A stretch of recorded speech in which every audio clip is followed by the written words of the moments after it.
Praise the Lord. இன்றைய ஜீவப்பம் 1 கொரிந்தியர் 9ஆம் அதிகாரம் 11-12 வசனங்கள். நாங்கள் உங்களுக்கு ஞான நன்மைகளை விதைத்திருக்க உங்கள் சரீர நன்மைகளை அறுத்தால் அது பெரிய காரியமா?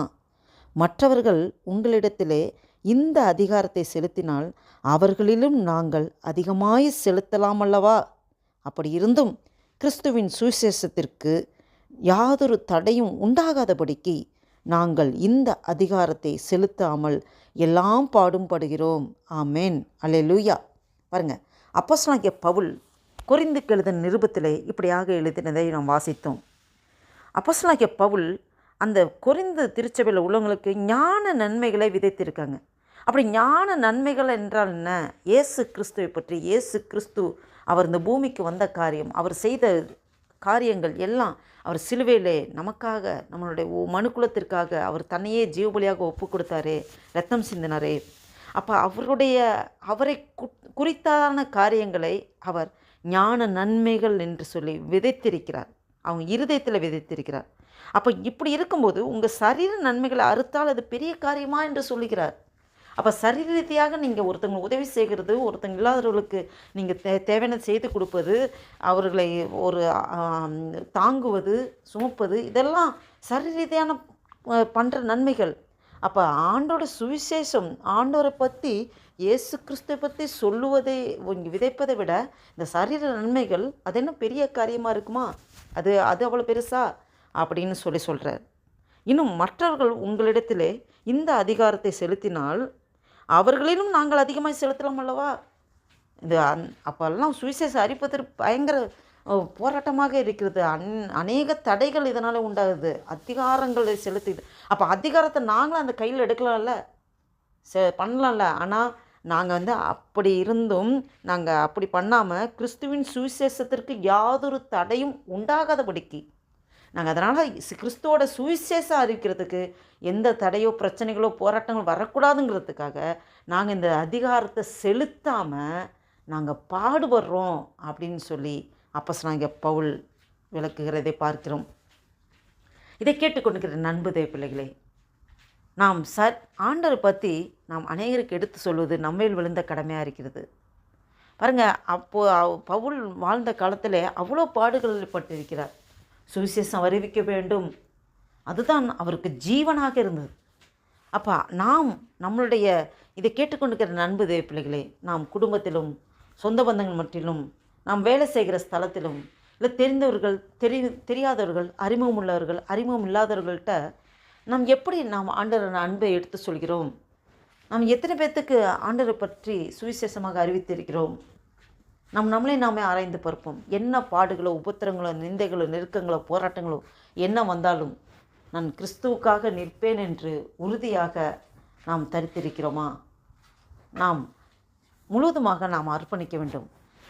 ஒரு நாளைக்கு ஒருத்தருக்காக தான் ஆண்டவரே நம்முடைய அன்பை சொல்லுவேன். ஆண்டவரே, இயேசு உங்களை நேசிக்கிறார், கிறிஸ்து உங்களை நேசிக்கிறார், உங்களுக்காக தான் பாடுபட்டார். எந்த விதத்திலேயாவது ஆண்டவர் அன்பை நாம் எடுத்து சொல்லுவோமா? ஆண்டவர் அன்பை எடுத்து சொல்லுவதோடு மட்டுமல்லாமல் நம்முடைய வாழ்க்கையே சாட்சியாக மாற வேண்டும். நம்மளை காண்கிறவர்கள் கிறிஸ்துவை காண வேண்டும். நாம் கிறிஸ்துவை பிரதிபலிக்கிறதாக இருக்கிறோமா? நம்மளை நாமே ஆராய்ந்து பார்த்து நாம் அதற்கு ஒப்பு கொடுத்தவர்களாக ஆண்டவர் நோக்கி பார்த்து ஜெபம் செய்வோம். ஹல்லேலூயா. நன்றி தகப்பனே, நன்றியோடு துதிக்கிறோம். துதிகளின் மத்தியில் வாசம் செய்கிற தேவனே, நன்றியோடு துதிக்கிறோம் ஆண்டவரே. அல்பா உமேகமானவரை துதிக்கிறோம். சர்வ சிருஷ்டிகரை வியாபிகரை துதிக்கிறோம் ஆண்டவரே. அப்பா, இந்த வேத வசனத்தின் மூலம் எங்களோடு நீர் பேசிக்கொண்டிருக்கிறேன். நன்றி தகப்பனே.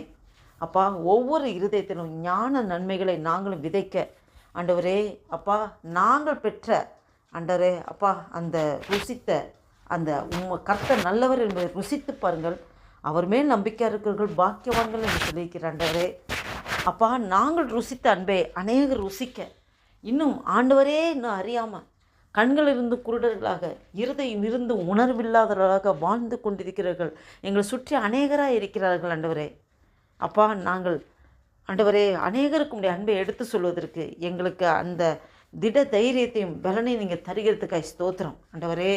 நீர் எனக்கு பலனாக இருக்கிறீர். கிறிஸ்து எங்களுக்குள்ளே வாசம் செய்கிறீர். நீர் எங்கள் பலப்படுத்துகிறதா இருக்கிறீர். நன்றி தகப்பனே. என்ன வந்தாலும் உமக்காகத்தான் ஓடுவேன் ஆண்டவரே என்று சொல் நாங்கள் முழுவதுமாக எங்களை அர்ப்பணிக்கிறோம் ஆண்டவரே. எங்களை நீங்கள் எடுத்து நீங்கள் பயன்படுத்துகிற கிருபைக்காய் ஸ்தோத்திரம்.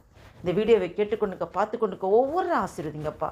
ஆண்டவரே, சுவிசேஷம் அறிவிப்பதுனால எவ்வளோ பாடுகளை அப்போஸ்தலனாகிய பவுல் பட்டிருக்கிறாரே ஆண்டவரே. எவ்வளோ தடைகள், பிரச்சனைகள், போராட்டம் என்ன வந்தாலும் பொறுமையோடு சகிக்கிற பலனை அப்பா பவுலுக்கு கொடுத்தது போல் ஆண்டவரே எங்களையும் முழுவதுமாக அர்ப்பணிக்கிறான் ஆண்டவரே. இந்த வீடியோவை கேட்டுக்கொண்டுக்க பார்த்து கொண்டுக்க ஒவ்வொருவரும் இருதயத்தின் இயக்கத்தையும் நீங்கள் நிறைவேற்றி தருகிறதுக்காக ஸ்தோத்திரம் ஆண்டவரே.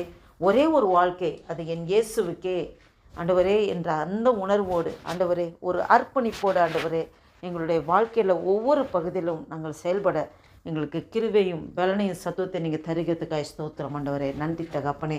இந்த வீடியோவை கேட்டுக்கொண்டுக்க பார்த்து கொண்டுக்க ஒவ்வொரு ஆசீர்வதிங்க. அவங்க குடும்பங்களை ஆசீர்வதிங்க. சொந்த பந்தங்கள், உற்றார் உறவினர்கள், இணைஜனம் பந்துக்கள் ஆண்டவரே ஒவ்வொரு ஆசீர்வதிங்கப்பா. கொடுத்த வேலைக்காக நன்றி செலுத்துகிறேன். வேலை ஸ்தலத்தில் ஆண்டவரே உமக்கு பிரியமாய் நடக்க ஆண்டவரே, உமக்கென்று சாட்சியை எழுப்பி பிரகாசிக்க ஒவ்வொரு நீங்கள் எடுத்து பயன்படுத்த போகிற கிருபைக்காக ஸ்தோத்திரம் ஆண்டவரே. ஒரு புதிய நாளைக்குள்ள நடத்தி கொண்டு வந்திருக்கிறேன். நன்றி தகப்பனே ஆண்டவரே. இந்த 2026 வருஷத்தின் ஆண்டவரே அப்பா 2வது மாதமாகிய பிப்ரவரி மாதத்தின் ஆண்டவரே அப்பா ஸ்தோத்திரம் 4ஆம் தேதியை காண கிருபை செய்த தேவனே, உமக்கு கொடாங்குடி ஸ்தோத்திரம் ஐயா. நன்றி தகப்பனே. இந்த நாளில் ஆண்டவரே அப்பா காலைதோறும் உடைய கிருபைகள் புதிதாக இருக்கிறது என்று சொல்லியிருக்கிறேன். உடைய புதிய கிருபையினால் எங்களை நிரப்பி வழிநடத்தி ஆசீர்வதிக்கிற தயவுக்காய் ஸ்தோத்திரம் ஆண்டவரே. இந்த நாளைக்கு விரோதமாக செயல்படுகிற எல்லா சத்துருவின் கிரிகளை நசனாக இயேசு கிறிஸ்துவின் வல்லமையுள்ள நாமத்தினாலே கடிந்து துரத்தை அப்புறப்படுத்துகிறேன். அல்லேலூயா. ஆசீர்வதிங்க, பலப்படுத்துங்க, பாதுகாத்துக்கொள்ளுங்க ஆண்டவரே. அல்லேலூயா. அப்பா மீதை முழுது பொறுப்படுத்திக்கொள்ளுங்கப்பா ஆண்டவரே. அப்பா தேவரீர் எங்களை ஆசீர்வதித்து எங்கள் எல்லைகளை விஸ்தாரமாக்கி உமது கரம் எங்களுடைய கூட இருந்து தீங்கு எங்களை துக்கப்படுத்தாதபடிக்கு அதற்கு எங்களை விலக்கி பாதுகாத்து ரட்சி தரலாம் ஆண்டவரே. நன்றி தகப்பனே. நீர் அப்படியே ஆசீர்வதிக்க கிருபைக்காய் ஸ்தோத்திரம். முக்கிய துதிகான மகிமையெல்லாம் செலுத்துகிறோம். இயேசு கிறிஸ்துவின் நாமத்தினாலே ஜெபிக்கிறோம். ஜீவனுள்ள எங்கள் நல்ல பிதாவே. ஆமேன், ஆமேன்.